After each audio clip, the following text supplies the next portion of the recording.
నాన్న మన కోసం ఏం చేశాడో ఏం కోల్పోయాడో మనకు తెలియదు. జీవితాంతం పిల్లల కోసం తప్పిస్తూ వారి అభివృద్ధి కోసం పాటుపడే వ్యక్తే తండ్రి. తన పిల్లల కోసం జీవితంలో ఎన్నో కోల్పోతాడు తండ్రి. నాన్న మన కోసం ఏం చేశాడో మనకు తెలియదు. ఎన్ని కష్టాలు పడ్డాడో కూడా తెలియదు. ఎందుకంటే నాన్న ఎవరికీ చెప్పడు. పిల్లలకి, భార్యకి అసలు చెప్పడు. అమ్మల ప్రేమను బయటికి చూపించడం నాన్నకు రాదు. నాన్న ఇంటికి ఎప్పుడు వస్తాడో వెళ్ళిపోతాడు.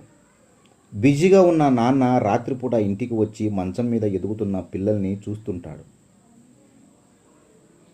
ఎప్పుడు పనైనా కాస్త ఇంటి దగ్గర ఉండొచ్చుగా అని చిరాకు పడుతున్న అమ్మ మాటలు వింటుంటాం. పిల్లలు కూడా నాన్నను మిస్ అవుతుంటారు. నిజానికి నాన్నను నాన్నే మిస్ అవుతుంటాడు. పెళ్ళై పిల్లలు పుట్టగానే నాన్న జీవితం నాన్న చేతుల్లో ఉండదు. మనందరి కోసం నాన్న రాత్రి పగలు పని చేయాలి. చదువులు, సమస్యలు, బంధువులు, పండుగలు, బర్త్డేలు, ఆసుపత్రులు, వీటన్నిటితో నాన్న నలిగిపోతుంటాడు. ఆయనకు ఆరోగ్య సమస్యలు వస్తుంటాయి. వృద్ధాప్యం వల్ల అని పిల్లలు అనుకుంటారు. వృద్ధాప్యం ఇంకా రాలేదు. మీకోసం అనుక్షణం కరిగిపోతూ కాలిపోతున్న నాన్నకి లోపల ఆరోగ్యం ఎంత దెబ్బతింటుందో తెలియదు. నాన్న డాక్టర్ను కలిసిన విషయం కూడా మనకు తెలియదు. ఎందుకంటే ఆ రిపోర్ట్లు తీసుకొని ఇంటికి రాడు. తన పిల్లలు గొప్పవాళ్ళు అవుతారని నాన్నకు విపరీతమైన నమ్మకం.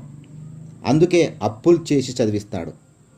ఆఫీస్కు సెలవు పెట్టి స్కూళ్ళల్లో పిల్లల కోసం లైన్లో నిల్చుంటాడు.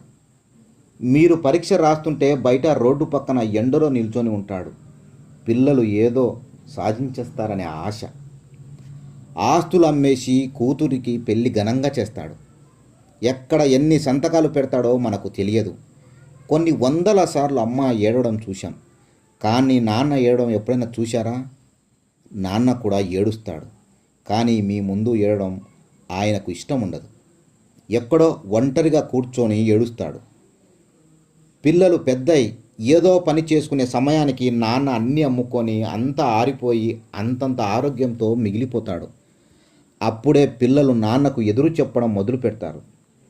ఇన్నాళ్ళు వీళ్ళ కోసం ఇంత చేశానా, నేను ఎవరి కోసం బతికాను అనే ఆలోచన నాన్నకు వస్తాయి. నా కోసం నేను ఏది దాచుకోలేదే అనుకుంటాడు. నిజానికి నేను అనే ఆలోచన అప్పటి వరకు నాన్నకు తెలియదు. ఉన్న 2 ఎకరాలు నాన్న పోగొట్టాడు అనుకుంటాం. ఎందుకంటే అమ్మ అలాగే చెబుతుంది కాబట్టి. ప్రతి కొడుకు ఏదో ఒక సమయంలో నాన్నను ఏడిపిస్తాడు. నాన్న గుండెలపై తంతాడు. అప్పటికి ఏడవటానికి నాన్నకు కన్నీళ్లు కూడా మిగలవు. అవి ఎప్పుడో ఆవిరైపోయింటాయి. కొడుకు ఎంత మంచివాడు, ప్రయోజకుడైతే తండ్రి అంత ఎక్కువ బాధ్యతగా సమస్యలు ఎదుర్కొంటాడు. అతడికి ఎంత సక్సెస్ వస్తే అంత ఎక్కువగా తండ్రిని ఏడిపిస్తాడు. పాజిటివ్గా ఆలోచించండి ఒకసారి, ఇది నిజం. మీకు కొడుకు పుడితే వాడి స్నేహితుల పేర్లు గుర్తుంటాయి. బర్త్డే వస్తే పిల్లల్ని ఆహ్వానిస్తాం. కానీ మీ నాన్న స్నేహితులు ఎవరో మీకు తెలియదు. అసలు మీ నాన్న పుట్టినరోజు కూడా మీకు గుర్తుండదు. ఎందుకంటే మీ పిల్లలే మీ భవిష్యత్తు అని ఫీల్ అవుతారు. నాన్న మీ భవిష్యత్తు కాదు, కానీ నాన్నకు మీరే భవిష్యత్తు. మీకోసం రిస్క్ తీసుకోలేక, ధైర్యం సరిపోక మీ నాన్న తన కెరీర్ను నాశనం చేసుకున్నాడు. మీ మూలంగానే మీ నాన్నలో ఉన్న ఎనర్జీ పోయింది. ఎక్స్ట్రాడినరీగా అవ్వాల్సిన ఎంతోమంది నాన్నలు జీవితంలో తమ పిల్లల కోసం ఆర్డినరీగా మిగిలిపోయారు.